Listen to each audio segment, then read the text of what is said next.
we're hearing that Biden is also considering in the proposal ending the child tax credit, even though we've seen progressives You mean extending it? phasing it out. Yeah. Well, Is that it's wrong? not. It's not permanent currently. Exactly. So are you mean guys going extending it or to- making it permanent?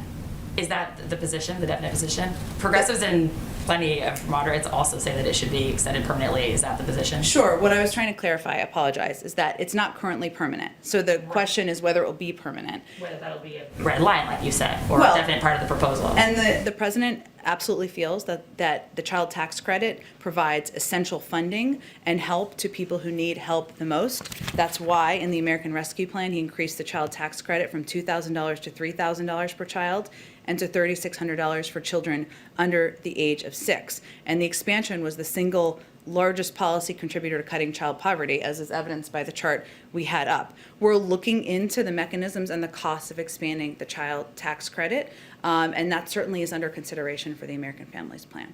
Yeah, it doesn't sound like you guys want to budge on that one.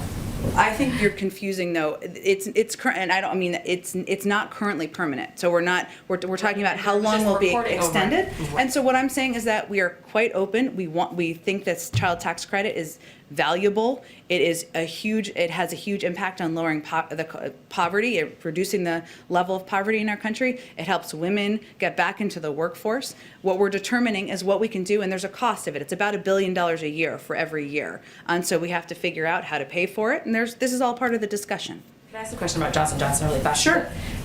We've seen so many of the FEMA mobile clinics rely on the J&J shot, obviously because you don't have to keep it so cold and it's one shot.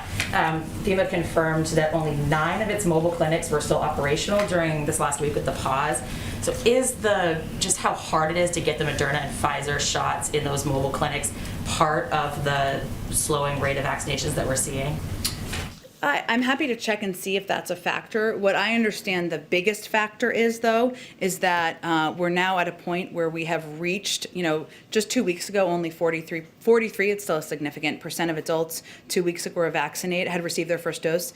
Now it's 52%. Just 2 weeks ago, only 66 million people had been fully vaccinated. Now it's over 90 million. So we're kind of getting to this point, as I think Jeff Zients touched on this morning, where we are entering a new phase where it is more challenging. We have less of a supply issue.